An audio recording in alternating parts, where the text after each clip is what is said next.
Welcome to MindGourmet. We just love to serve you food for thought. My name is Nina Kaiser and I am your host today. My today's guest is confidence coach Elfreda Manahan-Vaughan from Ireland. She is the creator of our first online course From Competence to Confidence on MindGourmet Academy. I am so happy to have the opportunity to introduce her to you today. Hi Elfreda, welcome. Hi Nina, thank you for having me. Thank you for being here with me. And dear listeners, here comes a little bit more information about Elfreda before we go deeper into our conversation about confidence. Elfreda Manahan-Vaughan has a passion for helping people understand themselves better and empowering them to become their most confident self. She has over 20 years experience working in the field of confidence and personal development, and she currently works as a coach and trainer using her skills in NLP, mindfulness, hypnosis, performance, and communications. She works both with groups and in one-on-one private sessions, teaching adults, teenagers, and young adults mindfulness, meditation, presentation and communication skills, public speaking, confidence, stress management, and NLP skills. Elfreda believes that we can always have a choice when it comes to how we feel, who we are, and who we want to be. She focuses intensely and successfully on making these choices available to her clients and students. With her husband James, her dog, and her 2 cats, Elfreda lives in Trim, Ireland. She loves reading, expanding her skills and knowledge, spending time in nature, going to the cinema, eating out with friends, and traveling. Elfreda, are you ready to go into our conversation, or would you like to add something to my introduction? No, nothing. It was a wonderful introduction. Thank you very much. Thank you. So yeah, then let's get started. The first thing I would like to ask you is to describe a little to me and our listeners the journey that actually has led you to where you are today. As you mentioned earlier, I'm over 20 years working in the area of confidence and helping people with performance skills. And as a young person myself, I was always quite confident externally, but I never felt I was confident internally. I always doubted myself. I questioned whether I was doing things right. I was worried about looking foolish. And I became really interested in figuring out how that was possible. And over time, I began to realize that I could teach any student that came to me to behave in a confident way, to become a proficient public speaker, to become a confident communicator. And yet I would still notice that they had similar experience to what I had, which was feeling nervous or unsure at times. And so I really became focused and interested in understanding that. And that led me down a path towards cognitive behavior therapy, neurolinguistic programming, and mindfulness. And through the practices of mindfulness, as well as using the techniques in NLP and CBT, I discovered that it was possible to feel confident internally and externally. And it wasn't so much about what you could achieve or what you could learn and how proficient you were at that. But it was more about how you felt as a person. And once I explored that for myself, I then felt I was in a position to help other people to do it too. Mm-hmm. And so, can you give us some examples of what you do in your work as a confidence coach? So a lot of the time I work one-to-one with clients. So I work with people who are maybe in transition in their life, who've had relationships end, who've maybe had a career break, or who are starting out in their career.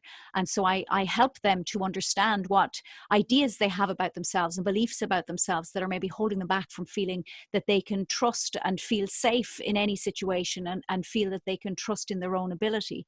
I also work with groups teaching mindfulness, working with teenagers and working with adults, where I teach them about mindfulness, and pretty much the same thing. I suppose for me, it's about finding somebody who's maybe facing in one direction, and it's like just pointing in another direction and saying, look over here. And once they do that, their perspective shifts, and then they shift energetically and they shift emotionally and mentally when they realize that whatever was blocking them or holding them back has changed from this new perspective. Yeah, this makes very much sense what you say. And I imagine that many people who approach you for help desire changes, maybe big changes in their lives. And change, though, can be very challenging because it forces us to venture into the unknown and get off the beaten path. And often it brings a lot of vulnerability with it because we show ourselves in a new light to our world and as a new person. But we are still surrounded by what we could call our old reality and relationships that expect us to be and behave in a certain way. So how do you see change, and how do you deal with the challenges that come with it? I think for me, I'm not afraid of change. I've created a life over the last number of years that has had many changes. I've never had the same employment one year from the next. Even though I worked in the same fields, I often worked in different places with different people, adding new skills, changing my skills. And so I've always embraced change, even though I was often quite afraid. And I think when I work with a client who comes who wants change, they are, as you say, very often afraid, and they're afraid to move off from what's already existing in their life or move out of their comfort zone. And I think one of the most important things for me individually and myself and when working with clients is to get them to understand that the change is actually with themselves, and that when they change, the external will change, but they'll be comfortable with that. And so really it's about changing how you view the world or how you think about it, and that naturally produces maybe other changes. But when those ones occur, you already feel ready and prepared for them. So if it is to do with a career, the work really starts with yourself, and then it becomes easy to change career or to perhaps move on in a relationship or start a new relationship, as the case may be. And so I think it's really about going inward and developing that trust and that belief in yourself that allows you to embrace whatever changes might occur. Yeah, and I think many people actually deal with feeling not so confident, and they do desire change, not only but also related to their confidence. And not only because of that, but also because of that, I'm so happy that you joined us and we are able now to offer to everybody who is interested our new online course, From Competence to Confidence, on our MindGourmet Academy. And would you, as you created this course, give your and our future students an overview about what is awaiting them and how competencies and confidence optimally relate to each other? Yes, the reason that I developed the course and the reason that I called it From Competence to Confidence was because of my experience working with different individuals over the years and seeing them developing competencies and becoming more confident in those specific competencies and feeling confident maybe in their career or in certain aspects of their life because they'd mastered a skill. And it led me to think about, well, if you could master yourself and your thinking and your own behavior, then your skills would become irrelevant and you would actually feel capable of learning all sorts of things and trying all sorts of new things rather than feeling held back because you maybe haven't learned something or you haven't mastered a skill yet. Mm-hmm. And so in the course From Competence to Confidence, it's about developing that understanding of yourself, understanding what beliefs you have about yourself that create your identity, understanding the internal dialogue you might have in your mind that influences how you feel. It's about being able to see where you feel confident and why you feel confident, what competencies are influencing that, and how to use mindfulness meditation and certain techniques in neurolinguistic programming that allow you to become much more self-aware, to become more in control or have greater management of your own experience, and to build feelings and states inside yourself that allow you to feel confident regardless of the skills you have or regardless of the place that you're in or who you're dealing with. Yeah, and you speak also about the importance of mindfulness on the way to build confidence. So how can we actually catch that present moment? Well, I think mindfulness at the moment is a huge thing, and it's really promoted in the media. For me, the scientific research is what really drew me in, and the work of Daniel Goleman and Richard Davidson is incredibly powerful, where you see that they've tracked their research since the 1970 with over 6,000 different scientific research programs that have been run in relation to mindfulness. And so with mindfulness, it is a practice, it is a meditation, and you have to do it if you want to reap the benefits from it. And that's one of the things that people often find most challenging. But if you do meditate, it alters the structure of your brain, it alters the way that the brain communicates, and it alters the way that the brain responds to threat and to fear. And so once you commit to that practice and you do your meditation, then this ripple effect occurs, and you find that you start to become mindful without having to actively be mindful. And so then holding on or catching that present moment is very easy. It's about bringing your awareness into the moment so that you realize what you're thinking and what you're feeling, and acknowledging that it's from you rather than from what's outside of you, that you're creating it internally first. And mindfulness really allows you to do that. So that I know for me personally, that the internal dialogue has quietened in a huge way. Now I more often find there's a tune in my head rather than me actually talking about my experience. Mm-hmm. And so by practicing, you can develop that. You can also develop it by actively being more aware, but I don't think it's as powerful as it is if you take that time to sit in meditation every day. Yes. Mm-hmm. And you were speaking about how it is inside us and how we see the world. And there's actually one very interesting thing that you touch upon in your course, and it's the looking glass self theory. Can you explain it a little for us? Yes, the looking glass self theory is a theory by Charles Cooley, and my background is in sociology, and he was a sociologist.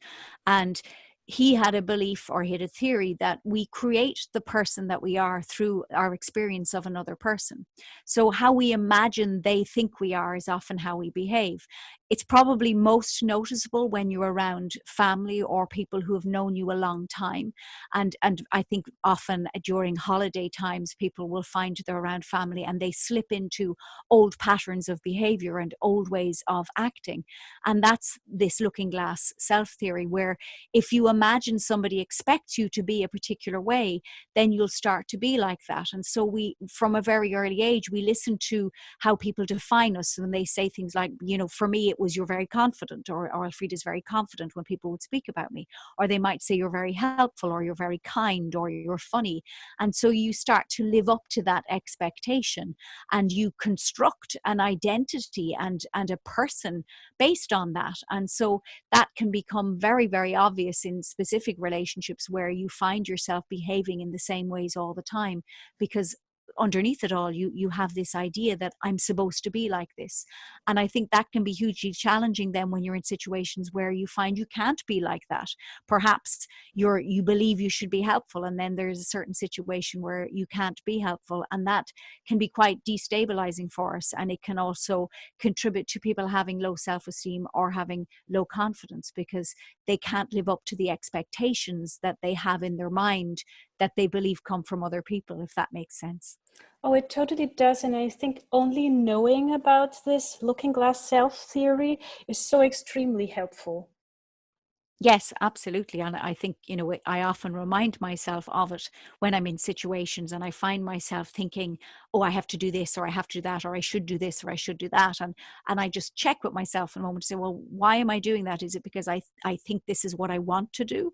Or is it because I think this is what's expected of me? And I think it's a very useful thing to remind yourself of, especially in moments of stress, or in times where you feel you're maybe feeling incongruent, or not feeling balanced internally and externally when you're engaged with other people. Right, or not feeling safe.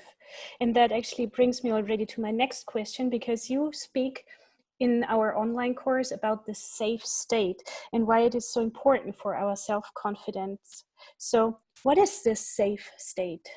So the safe state is a term that I use myself. It's not one that has been taught to me or I've picked up somewhere else. And it's come from my own experience, because I realized over time through my mindfulness practice and through meditation that when I was most lacking in confidence or when I was most fearful, it was because I didn't feel safe. And so when I started to do some research, I realized that, from a very young age, our primary concern is survival, and our survival depends on whether we're looked after, and that also depends on how safe we feel. If we're in an environment where we're safe, then we will survive. And so if we work to feel safe and find what allows us to feel safe within ourselves, and it may be building trust in ourselves, it may be building trust in our abilities or our skills, it may purely be finding ourselves in situations where we feel safe. But if we work on what that's like internally to have that level of trust and have that level of safety, then it's much easier to be confident or to put yourself out there. So I refer to that as the safe state, and it's something that I work on myself all the time. And before I do anything new or I put myself in a challenging situation, I check in to see if I have the safe state, and if I haven't, I make sure that I construct it and I recreate it the way that I've developed it for myself, so that I can feel that in any situation. And it is so encouraging to know that we can learn that it does not just happen to us, or that we are dependent on the outside world to feel safe or not, but that we can create this safe state by ourselves. Yeah, absolutely. Yeah. And I think that's one of the keys of mindfulness is the middle way, or the not knowing, to be okay with not knowing what comes next, to be okay with not having to control everything, to be able to trust. And that's something that mindfulness taught me, which was part of the reason that I came to help people develop the safe state. That once you feel that and you realize that it's something that comes from inside you, then what happens on the outside becomes less relevant, and it gives you a greater level of control, even though you're in a situation where you realize you don't necessarily need to have it. And that's what's so powerful about it. Right. And speaking about powerful, you were touching before actually on the power of language, and you mentioned it also in your course. Can you explain it a little bit for us here? Yes, I think anybody who pays attention to the way they speak will understand that everything that we say is programming us all of the time. From very early age, when we're children, everything that's said to us has some kind of programming effect. And so we receive commands through the hypnotic type of language that people use, and all language is hypnotic in itself. And so that when we speak to people and we communicate them, we can command them to do things, we can unconsciously direct them, and we're doing it to ourselves all the time. And so we have to be very aware of the type of language we use. If we're constantly defining ourselves in negative ways, people will often say, oh, well, I'm always late, or they may say, oh, I'm no good at something. And by defining yourself in that way, you will continue to live up to that expectation, and you will track that in your life. You'll create a confirmation bias to prove to yourself that this is true. But if that's not a useful thing that you're saying, or if it's not something that's going to help you, then it has a very negative effect, and it can often be the thing that affects our confidence or that holds us back. Yeah, and I think it's very important to be aware of that. And also about our posture and our facial expression that can influence our feelings, and the other way around. Would you give us some insights into this? Yes, well, I know that there's the work of Amy Cuddy, where she's done research into the posture, and a lot of recent research has said, well, that hasn't always been recreated. But I believe that in some of the research, you can see that it may not be that the posture itself changes your experience of confidence or how you feel, but the posture changes what you feel in the moment, and that has a physiological impact. Now, there's an experiment where they force people to smile using a pencil, and they know that actually by checking with MRI scans that does actually change the brain. So how we use our expression on our face, how we hold our body, has an influence on the internal. It influences how we feel. And so when we're aware of that, if we can build powerful states by creating them using our body, using our facial expression, then that allows us then to feel a particular way in certain situations when we want to feel confident or self-assured or safe. Mm-hmm. And one other concept you go into in your online course is the concept of reframing. What is it actually, and how does it relate to self-confidence? So reframing is where you look at an experience you may have had or experience that is about to happen, and frame it in a way that allows you to experience it in a positive way. So I know for me personally, I lost both my parents when I was in my 20s. They both passed away. And so at the time, it was incredibly difficult and it was a hugely formative experience. But in time now, as I look back and I reflect on that, I realize it was incredibly powerful and it has shaped the person that I am. And so that is a reframe, rather than still feeling like it was the worst thing that ever happened to me and maybe feeling a level of self-pity or hopelessness. In fact, I feel it was empowering. And so when I look back with this reframe, what was at the time the worst experience, and now in relation to who I've become was the best experience. And so that's what a reframe is. Okay, and it's surely helping to stay resilient and balanced also.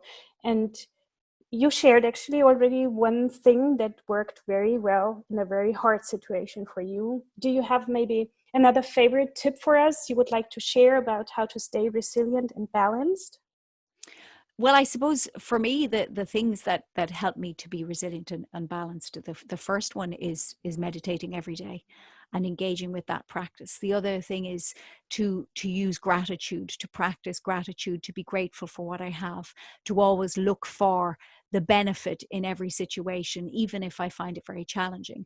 And the other thing as well is I'm very fortunate to be able to surround myself with very kind and caring people in my life. And I think that building healthy, powerful, connected relationships is hugely important, and having places that you can go to where you can be yourself and open up to is really, really helpful. And I think that adds to our resilience in a huge way. Mm-hmm. Yeah, I think so too. So here comes already my last question for you. And it's a very different one. I would like to know from you, if you could connect with one person or personality, no matter if alive or not, or really existing or not, who would it be and what would you ask or say? So I often think of this because this type of question often gets asked, and people would ask who you'd like to meet. And I find it quite challenging because I think I don't necessarily have a specific person that I would like to meet. I would be very curious to perhaps encounter the Buddha, because I think when people talk about enlightenment, and we have often modern terms of what it is to be enlightened, and I don't know if anybody really knows. It's quite elusive, and I think to be perhaps in the Buddha's company would give me an insight into what that might be like. But as to whether I would want to ask him questions, I'm not sure, because for me, I like to observe people when they're not on in their conversation, or when they're not trying to impress you or trying to engage with you, to just see them in the quiet moments. Mm-hmm. And so I think rather than to meet somebody, I would like to have that little fly on the wall moment and just see somebody in their normal life, in their, when they're in their pajamas, or when they're, Yeah. getting up in the morning and their hair sticking up. I would like to maybe have encountered the Buddha when he was sitting on a hot day and he knew nobody else was around. And I suppose that would be what I would do, rather than to ask a question or have a specific reason for being in somebody's company. Yes. And I imagine that very, very interesting, that fly's perspective and looking on what he would have done on a very normal day in his life. Absolutely. Elfreda, thank you so much for giving us company today and sharing so many precious insights with us. Thank you. Thank you for having me, Nina. It's been my pleasure.